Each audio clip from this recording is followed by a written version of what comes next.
Looks like we're live here. Welcome to the Sound for Video session. It is the 1st of June, 2016, and we are going to cover a couple of questions that some of you had. We actually only have one question, so this could be a really quick session. um, Today's session, Gary Davies asked a very good question. I would like to have a simple explanation of the the difference between the compressor and limiter options on recorders. For dialogue recording, are they a beneficial addition or just a safeguard against distortion? Let's go over into Adobe Audition. Let's have a look at some things here.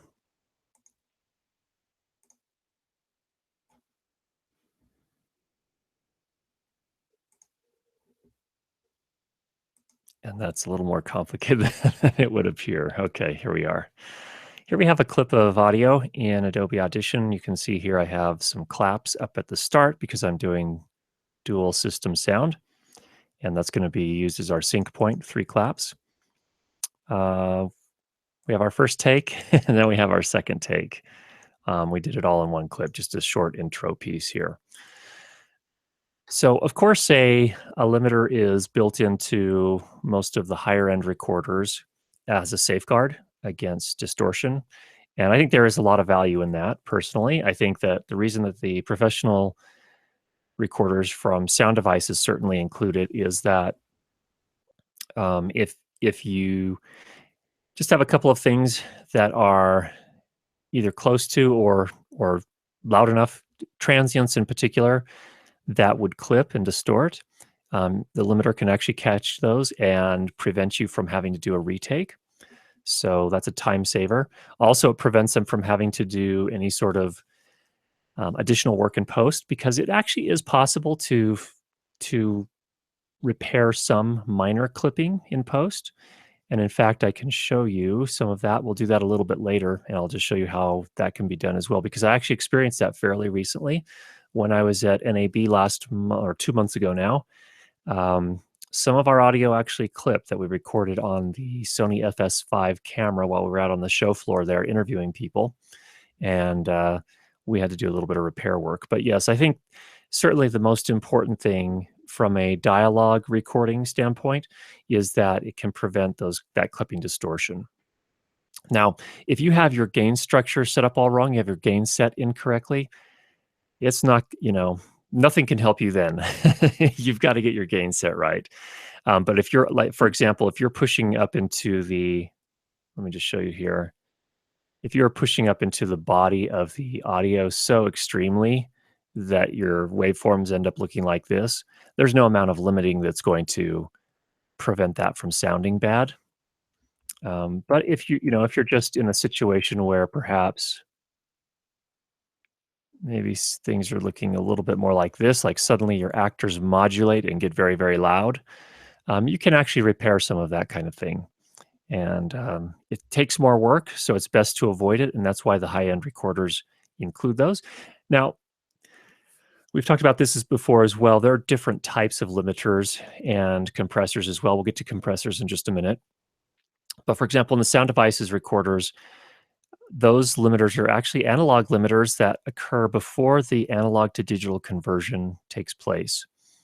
And the reason that's important is that if that limiting takes place before the audio is converted to digital, then the limiting can, first of all, sound much more natural because it's going to bring those transients. By transients, I mean little spiky kind of waveforms like this.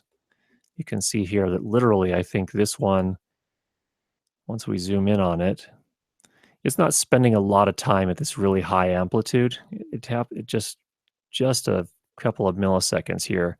If you consider that there are only let's see if we open this up. 1, 2, 3, 4, 5, 6 samples.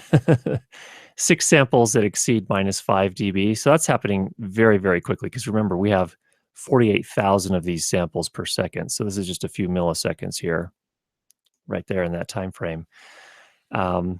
Those are transients. So that's happening very, very quickly. It's not like it's not something that your ear can necessarily pick up on and say, hey, that's really, really loud. However, if it distorts, your ear will hear that. So that's where a limiter can come into be very handy. And of course, what the limiter will do, if we go ahead and apply a limiter here really quickly, let's say we want to limit at minus, we can go down to -6. That will be right here.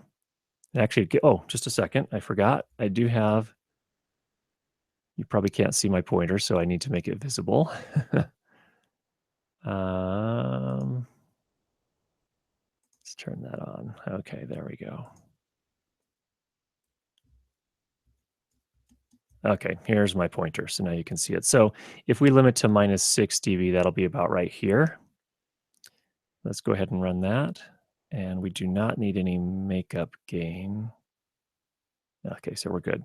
So I go ahead and apply that and watch what happens to this transient. Okay, it brought it all right back down. So it took care of that. Now, so that's a very simple thing. So if I zoom back out, you can see now that transient, which was sitting up here, is now down here. Now, limiting doesn't comes with some costs. It's not just a home run, an easy home run. It can change the sound of your audio. So in that particular case, I don't think there'll be any difference in terms of the sound. But if you are limiting really hard like that and it's having to do a lot of work, that actually can be audible and it can sound a little bit strange. But typically, if you've applied it judiciously, carefully, and you've set your gain carefully so you're not doing a ton of limiting, it's actually fair. It can be fairly transparent. So there's a little bit of an art to it. And I guess I could go ahead and talk about that right now. I think really, again, you'll notice here that the main body of my audio is clipping, or sorry, it's just barely hitting the -12 dB peak. So this is -12 right here. I just barely have these peaks right here hitting -12, and that's really ideal. That's where you want to be so that when your talent does modulate a little bit, like for example here, this person got up into maybe the -7 range. You want to leave yourself some headroom. This is called headroom here, so that there's a little bit of room for the talent to modulate and to get a little bit louder without having to freak out or do anything special. So if you've got your gain set like that, then you're in pretty good shape, and that's going to work okay for you. That's why you want to make sure you have your gain set like that. Then apply the limiter setting in the recorder. And in this case, I would probably set the limiter to start engaging somewhere in the -6 to -8 dB range. So it'll just have a threshold. So anything that exceeds -8 or maybe -6, then the limiter would kick in and kind of push that down so that it didn't get too close to 0 dB. So that's kind of my general philosophy in using limiters when you're recording. Now, again, the difference you'll see here are a couple things. So on the Zoom, if we're talking about any of the Zoom recorders, those are actually digital limiters. So that's a little bit different. And what that means is that in those cases, all this audio comes in through the preamplifier, gets converted to digital, and then the limiter hits, or then the limiter does its job in a Zoom recorder. The problem with that is that if you've already clipped in the analog stage, then there's nothing that digital limiter can do to really save that audio except take that distorted transient and push it down. And that doesn't really help you at that point because then the distortion is recorded as well. That's why, again, a lot of you have already heard this in some of my other videos, but so sorry I don't want to beat this point too extremely, but that's where the real value of a higher end recorder comes in with analog limiters, is that it actually pushes those down before the distortion occurs, so that when it's converted to digital, you'll have a much cleaner recording. So can it be useful on a Zoom recorder where it's implemented in the digital stage? It can help a little bit. That's just going to save you some time in post. That's not necessarily going to save you from a situation where your talent modulates a whole lot.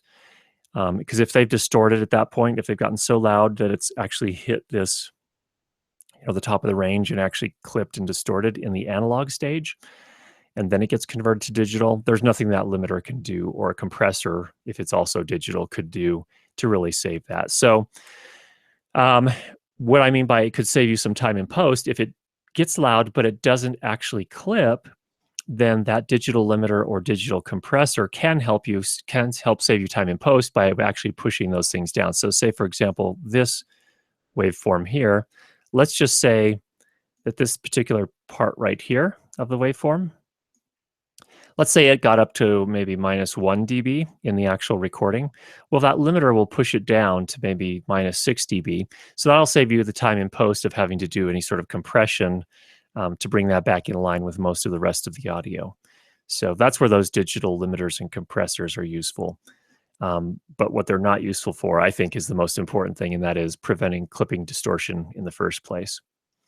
All right, so that's kind of just a little bit of coverage there in terms of using a limiter during recording. Now, what's the difference between limiting and compressing, especially when it comes to recording time? Well, right now, for example, I'm using in this Google Hangouts on Air session, I'm actually using a compressor in real time on my voice as I'm talking to you. And the value of that is that you could use a limiter as well, but I'm using a compressor. A compressor typically sounds a little bit more transparent. It's a little bit more natural sounding, and so I think it's a really good choice.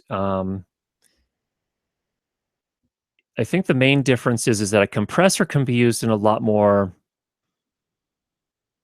different situations. A limiter really is just to prevent when it's built into a recorder, especially again the higher end recorders where it's implemented in the analog stage, is really sort of just a safety net. And there's a lot of value there, don't get me wrong, but it's not really meant to be a super versatile tool. It's really just meant to capture any crazy parts that get way too loud, where the talent suddenly modulate and get way too loud. So that's the purpose there. A compressor, again, can be applied a lot more creatively. It can sound a little bit more transparent. And by creatively, I mean that actually a lot of times compressors are used for music in real time. And music, when you use it with music, you can actually get different effects. And actually with dialogue, you can get different effects too, although I don't find it very useful to do a lot of um, compression for dialogue if I'm trying to make it sound natural. Um, Compression for dialogue is pretty straightforward, as opposed to for music, you can actually use it to get very different effects to make a bass drum or a bass guitar sound much more beefy. Or for on snare drums, you might want to apply it a little bit differently so that the drum has a different sort of sound to it. So compressors, that's a pretty complex topic, but I would say in general, um, compression on dialogue in real time, like as you're recording, is not necessarily as useful. I just happen to have that in my signal chain here, so it can be useful just from the standpoint. I'm really just using it like a limiter in this particular case. And in fact, I have a compressor that I'm using. It's part of my Focusrite. Actually, I can show it to you here really quickly. I think I may have shown this to you guys before. Camera's going to move, so be prepared here for some movement, some jerky movement potentially. All right, you can see down here, I have my Focusrite. It's a channel strip, so it's a preamplifier. This is the gain setting for the preamplifier. And then here is an EQ. Don't have that engaged right now. And then I have a very simple, very, very simple compressor here. The only two, well, I have a couple of settings. I have the threshold, which we have on all compressors. I have a makeup gain, essentially. This is the power switch for it. This is to turn the compressor on. I have a slow attack, which is kind of just a really, the only setting for attack you have on this is, is that, which is again, mainly for music. It will give it a very slow attack time. And then we have a really, this adjusts let me take a look at here. It's been a long time since I used this one.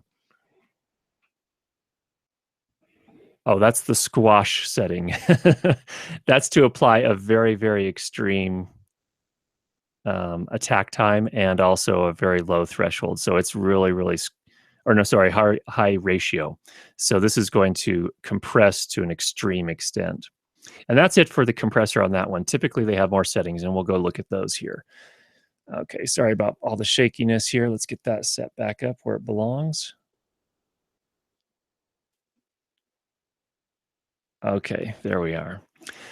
All right, so back to Adobe Audition where we can look at some of these things.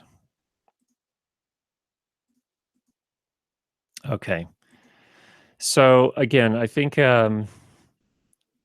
let's go ahead and apply our compressor. And we're just going to use this very simple single band compressor because it's easier to use. I'm going to use the top of this to kind of gauge where I want to do my compression here.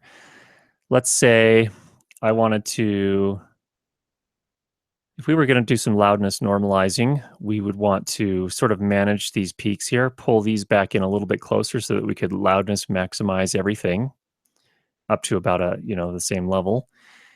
So say I may want to use -15 as my threshold here. Now, threshold is where you're telling the compressor when it's going to kick in and start doing its job of squashing these peaks on the waveform and pushing them down a little bit. So let's set our threshold here to -15. That's where the top of my window is right now. So what that means is that anything that goes above this point right here on this waveform is going to be affected by the compressor. The compressor is going to take the waveform and sort of squash it down some.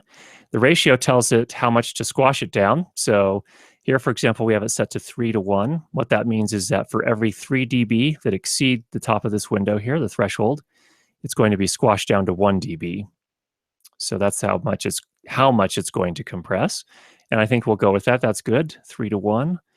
The attack time is how quickly the compressor kicks in after the waveform exceeds this threshold, after it comes above or below. It also happens on the other side of the waveform. And in this case, we're telling it to attack right away, kick in as soon as that waveform exceeds the threshold, go ahead and turn on right away. And for dialogue, if you're trying to manage transients, a very fast attack time like that is useful. The question people will often ask is, well, what's the purpose of this setting then? Why would you even need it? And I think that's where it comes into more into the music realm and actually to the sound you want your compressor to have and what the purpose of your compression is. If I'm just trying to manage these transients and the parts that get really loud really quickly and then exceed this threshold, I'm going to want to keep that at a low setting. But if I want to have more of an effect, I want to use the compression as more of an effect to impart a new sound or kind of sculpt the sound a little bit. I might use a slower attack time. And what that's going to do is it's going to let the first part of the waveform through the compressor. Let me zoom in a little bit here to make that a little clearer. It's going to let the first little part come through the compressor, but then it might clamp in or start doing its job somewhere in this range here on this particular waveform. So it's going to let the first part pass through the compressor, and then it's going to start doing its job here. And that actually has a different sound. Again, not as useful if we're just trying to manage transients with dialogue audio. But what that does is it leaves the percussive first part of a waveform, if in fact it is a percussive kind of sound. And oftentimes when it modulates a lot, there's going to be it's going to have a little bit of that nature to it. But you'll maintain some of that percussive sound, but then manage the rest of the waveform here and bring it down a little bit so that it doesn't last quite as long. Audibly, that's going to sound a little different, and I think it's a pretty advanced topic that we're probably not going to have time to cover in depth here. But the general idea, again, for dialogue, I'm almost always using a 0 millisecond or 1 millisecond, very, very short attack time if I'm just trying to handle the transients, the very quick spikes in dialogue. And then I leave my release at 150 milliseconds generally for dialogue. Those are just some settings to start with. And you can definitely get some dialogue audio into Audition or Audacity and start playing around with it. And you can start to hear the difference between these and see what they do. And then for output gain, I just leave that at 0. I don't want to boost the gain using my compressor. That's for different applications, and we'll talk about that at some point in the future here. So go ahead and apply, and let's watch what happens to these waveforms here above the window here again, because that's where our threshold is. You saw how that pulled that in? So this used to be sitting up at about -6, I believe it was. It's now down here at -12. So what that means then is once I've done that, of course, I can increase the gain. I can loudness normalize, if you will, bring everything up to somewhere like that. Now, suddenly my dialogue is a lot louder. Perceptually, it's much louder because I've made those waveforms much bigger. So that's one application of a compressor. And again, in that case, I used it sort of like a mild limiter. Let me undo that.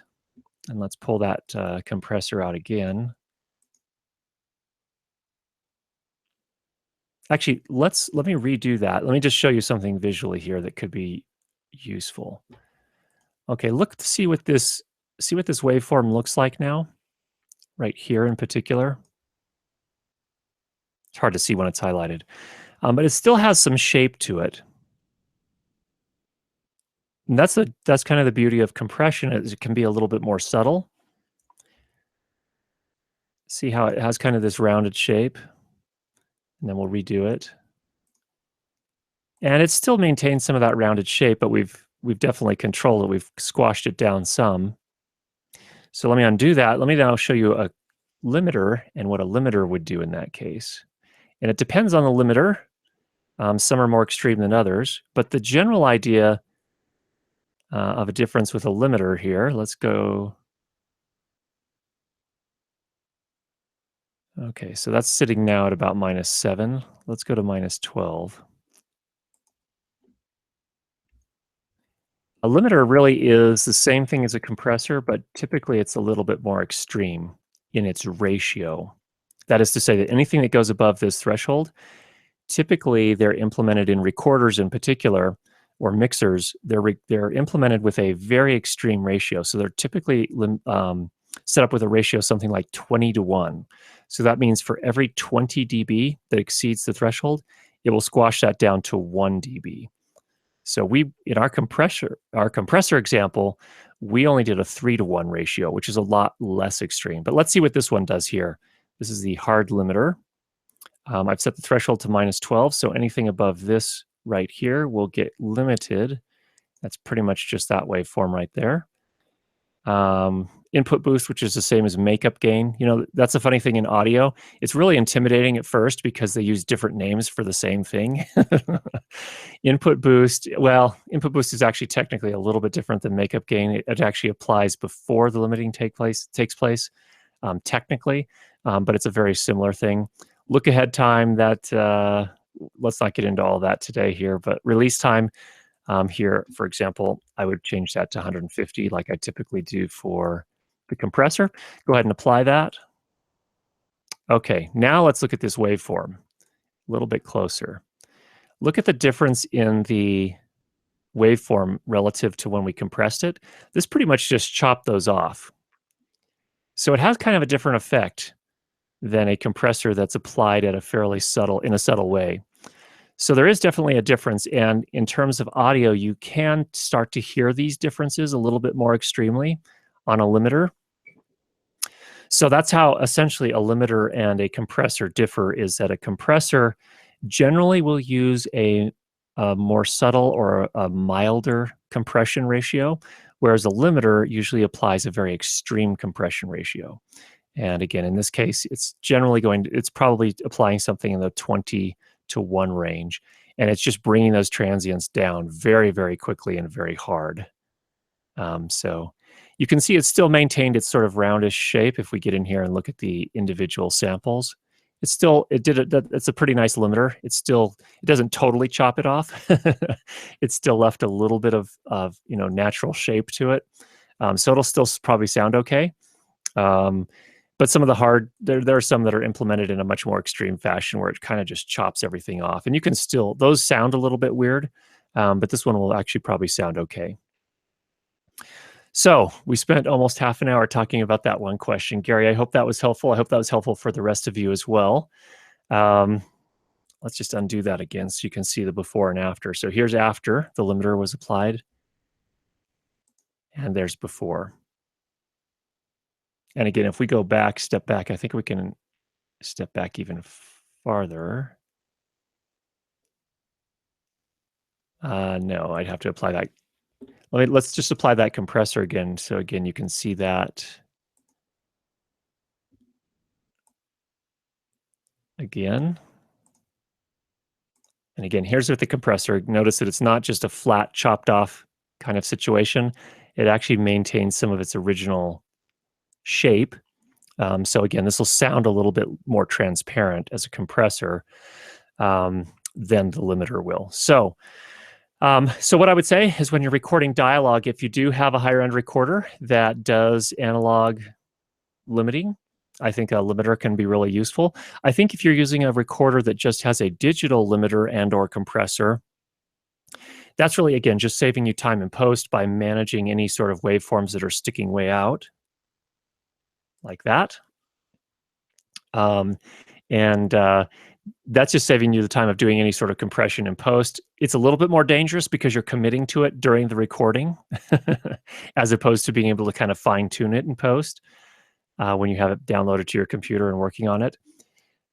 So do I usually apply compression during a recording? No, I don't usually do that. In fact, I don't. Almost never do that. The one exception is a live situation like this where we're doing a live broadcast. I'm not going to come back and process this audio. You get what you get when it's being, broadcast out to the world. And I've got a hardware compressor doing that. So I'll use it in those situations, but that's pretty much it. So I hope that makes sense. I hope that was helpful for you. I hope I didn't make that too complicated. Great question. Thanks for that, Gary. If any of you have other questions, don't be afraid to either email me anytime, curtis@learnlightandsound.com.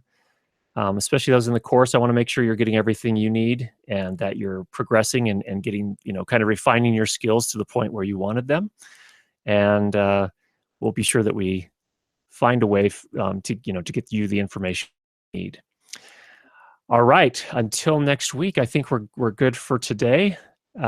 Just a quick review, actually, before we wrap it up here, a couple notes on things we're looking at reviewing on the channel, the YouTube channel. I actually have a new lavalier microphone. Let me just show this to you here. We have the Sanken COS11D. This is a very popular lavalier microphone that's used a lot by professional location sound mixers. I've been very happy with it so far. It's actually gotten me a little bit excited about lavalier microphones again, because I don't generally like lavalier microphones a whole lot. So we'll have, in fact, the piece that we're doing this week is actually a review of a preamplifier that you can set on top of your camera, your DSLR or mirrorless camera. And we use this in those tests, so you'll see that coming this week. Another thing we did is we actually hid the lavalier microphone on my eyeglasses. So, for example, on a set of eyeglasses here, I just put some tape on the inside of the arm here and mounted the microphone right there, then routed the cable behind my head down the arm of the microphone so that it was completely, you couldn't see it at all. It was just mounted here. And the sound that I was capturing with that was actually very, very good. It actually sounded very nice, much easier than trying to hide the microphone down on somebody's body in terms of avoiding all the clothing noise. And the overall response wasn't too boomy like it is sometimes when you put it on someone's chest, especially men's chests. So that was kind of interesting as well. So we'll see that coming up. And then at some point here before too long, also have some fur. That's just some sort of soft fur fabric. We'll use that to kind of illustrate some ways to kind of mount the microphone if you do have to mount a lavalier microphone down on somebody's body, under their clothing, for example. Having a piece of this kind of fur on the other side of the microphone so that it rubs against this as opposed to against their clothes, you can actually reduce a lot of the clothing noise that way as well. So we'll cover that here in a little bit. And I think that's it for now. Again, thanks for your questions. Make some great recordings, and we'll talk to you again next week. Take care, everybody.